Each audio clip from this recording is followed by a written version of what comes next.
ये कहानी है एक गरीब किसान की। एक गरीब किसान की दुख भरी कहानी।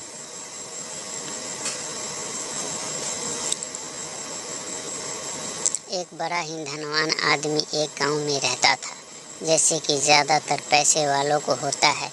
इस धनवान सेठ को भी अपने पैसे का घमंड था। वह जिस गांव में रहता था वहां पर ज़्यादातर लोग किसान थे। इन सभी किसानों के पास जितनी भी ज़मीन थी उससे कई गुना ज़्यादा ज़मीन इस सेठ के पास थी। कई गरीब किसान तो इसके लिए इसके खेतों में काम करते थे। इसी गांव में मोहन नाम का एक बड़ा ही मेहनती और सच्चा किसान रहा करता था। मोहन का परिवार थोड़ा बड़ा था। उसके परिवार में उसके बूढ़े माँ बाप, पत्नी और 3 बच्चे थे जो अभी काफ़ी छोटे थे।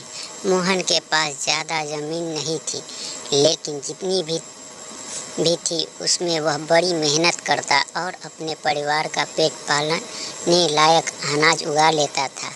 बाकी के किसान भी यह देखकर हैरान रह जाते कि कोई कैसे इतनी सी ज़मीन में इतना ज़्यादा फसल उगा सकता है। एक वर्ष उस गांव में काफ़ी ज़्यादा बारिश हुई, जिसके चलते कई किसानों की फसलें बर्बाद हो गई, जिसमें एक मोहन भी था। अब मोहन धर्म संकट में पड़ गया, क्योंकि उसके परिवार में उसके अलावा कोई और कमाने वाला था नहीं और अपने परिवार को भूखा मरते हुए वो देख नहीं सकता था। वह जानता था कि इस गांव में अगर कोई उसकी मदद कर सकता है तो वह वही घमंडी सेठ है, जिसने गांव के कई अन्य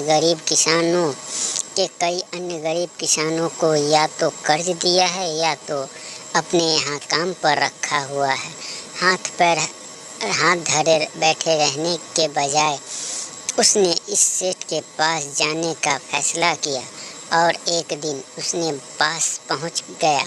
सेठ के पास पहुंचकर मोहन बोला, सेठ जी, आपकी बहुत मेहरबानी होगी अगर आप मुझे थोड़ा सा कर्ज दे दें, जिससे मैं अपने खेत में फिर से कोई फसल उगा सकूं, या फिर मुझे कोई यहाँ नौकरी दे दे ताकि मेरा परिवार 2 वक्त का खाना मिल सके।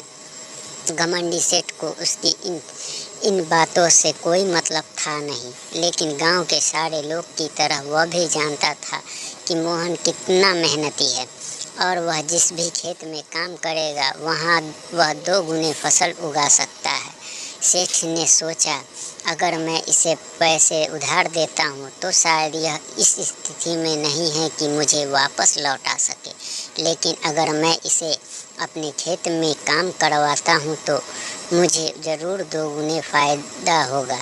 सेठ मोहन से बोला, देख भाई, पैसे तो मैं तुझे दूंगा नहीं और मेरे पास अभी खेतों में काम करने के लिए कई किसान पहले से मौजूद है, लेकिन तुझ पर तरस खाकर मैं तुझे अपने खेतों में नौकरी देता हूँ, पर मैं तुझे इसके लिए ज़्यादा पैसे नहीं दूंगा। बाकी किसानों को मैं 300 देता हूँ, मैं तुझे 200 ही दे पाऊँगा।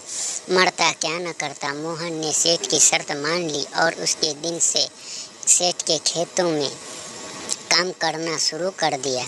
2 महीनों तक नियमित वो सेठ के खेतों में जाकर कड़ी मेहनत करता और देखते 4 महीने का काम उसने अपनी मेहनत से 2 महीनों में ही ख़त्म कर दिया। सेठ उसके काम से काफ़ी खुश था, लेकिन वह कभी उसको यह बताता नहीं था। जब सेठ ने देखा कि उसका खेतों का काम अब ख़त्म हो चुका है, अगर वह मोहन को काम से निकाल देता है तो उसके 2 महीने के पैसे बच जाएंगे। तब सेठ ने मोहन को काम से निकालने का फैसला किया। एक बार सेठ को ये विचार भी आया कि इतना मेहनती आदमी शायद उसे दोबारा न मिले, लेकिन फिर उसने सोचा कि जब अगले साल काम आएगा तब उसे फिर से नौकरी पर रख लेगा। आखिर इस गांव में उसके अलावा है ही कौन जिनके आगे ये लोग अपने हाथ फैलाएंगे। एक दिन सेठ ने मोहन को अपने पास बुलाकर उसको उस दिन का पैसा दिया और साथ में यह भी कहा कि कल से तुम काम पर आने की ज़रूरत नहीं है। अब मेरे पास तुम्हारे लिए कोई काम नहीं बचा है। जब मेरे पास काम आएगा तो मैं तुम्हें बुला लूँगा। यह सुनकर मोहन का दिल बैठ गया। पिछले 2 महीनों में कम ही सही उसके बच्चों और परिवार के पेट में अन्न का दाना जा तो रहा था, अब वह क्या करेगा, यही सोचकर उसकी आंखों में आंसू निकल आए। मोहन ने सेठ के पैर पकड़ लिए और गिड़गिड़ाने लगा, सेठ जी, मुझे इस काम की बहुत ज़रूरत है, मुझे मत निकालिए। अपने मतलब से मतलब रखने वाला सेठ टस से मस न हुआ। उसने खड़ी खोटी सुनाकर मोहन को वहाँ से चलता कर दिया और मन ही मन 2 महीने की तनख्वाह बचने से खुश होने लगा। अगले दिन जब सेठ सवेरे उठा और अपने आंगन में आया तो उसने देखा कि मोहन उसके आंगन में बैठा है। सेठ ने उसको पास बुलाकर पूछा कि क्या हुआ, तुम क्यों यहाँ पर बैठे हो? मोहन बोला, सेठ जी, मुझे वापस काम पर रख लीजिए। आप जानते ही हैं मेरी आर्थिक परिस्थिति कैसी है, थोड़ी दया कीजिए। लेकिन सेठ ने उसकी एक न सुनी और फिर एक बार उसे बुरा भला कहकर वहाँ से जाने के लिए कहा। बेचारा मोहन अपना सिर नीचे झुकाए के वहाँ से चला गया। अगले दिन फिर यही घटना दोहराई गई। मोहन फिर सेठ के आंगन में बैठा था। सेठ ने फिर उसको वहाँ से जाने के लिए कहा। यही घटना अगले कई दिनों तक चलती रही। अब तो मोहन सेठ के हकालने पर भी वहाँ से नहीं जाता था और वहीं पर बैठा रहता था। एक बार सेठ ने उससे पूछ लिया, तुम कैसे आदमी हो? मैं तुम्हारा इतना अपमान करता हूँ लेकिन तुम्हें कोई फर्क ही नहीं पड़ता। तब मोहन ने सेठ से कहा, बुरे तो बहुत लगते हैं सेठ जी, लेकिन जब घर जाता हूँ और भूख से बिलखते अपने माँ बाप और बच्चों को देखता हूँ तब यह अपमान मुझे कुछ भी नहीं लगता। इतना सब कुछ होने के बाद भी सेठ का दिल जैसे पत्थर का बना हुआ था। उसने मोहन को अभी तक काम पर नहीं रखा और ना ही उसका ऐसा करने का कोई इरादा था। एक दिन सेठ ने सोचा कि कुछ दिनों के लिए किसी और गांव चला जाता हूं ताकि मोहन से पीछा छुड़ा सकूं। अगले दिन मोहन के आने से पहले ही सेठ अपने परिवार को लेकर अपने किसी संबंधी के यहाँ चला गया और वहाँ पर 10 दिनों तक रहने के बाद फिर अपने गांव अपने घर वापस घर लौटा ही सेठ ने आसपास हर जगह नज़र दौड़ाई तो पाया कि वहाँ पर अब मोहन नहीं था। काम कर गई लगता है। मोहन से अब पीछा छूट गया है। हालांकि अब सेठ के द्वार पर मोहन नहीं बैठा था, लेकिन मोहन का विचार अभी भी सेठ के मन में घर कर बैठा था। सेठ सोच रहा था, मोहन इतनी जल्दी हार मानने वाला आदमी तो नहीं दिखता है। उसके साथ क्या हुआ होगा?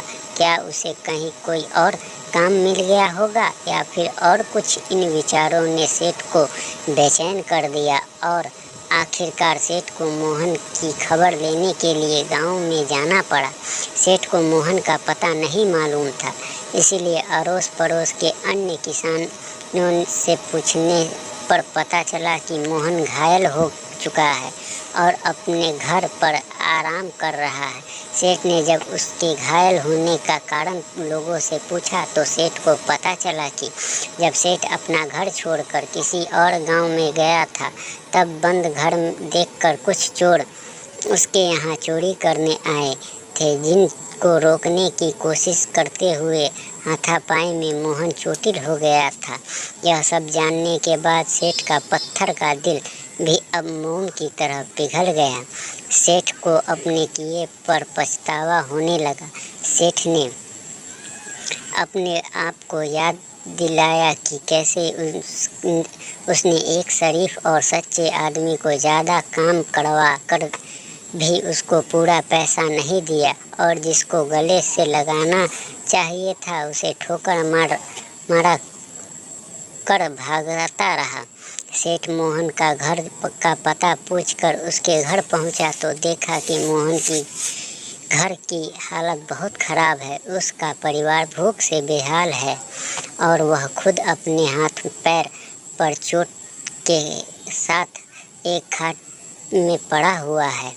यह दृश्य देखकर सेठ की आंखों में आंसू बह निकले। सेठ ने मोहन के पास जाकर उसके सच्चे दिल से माफ़ी मांगी, उसको उसकी मेहनत के पैसे दिए, उसका इलाज करवाया और उसको हमेशा के लिए अपने यहाँ काम पर रख लिया। दोस्तों, आशा करता हूँ कि यह कहानी आपको पसंद आई होगी। अगर पसंद आई हो तो कमेंट में ज़रूर कहें। जय हिंद।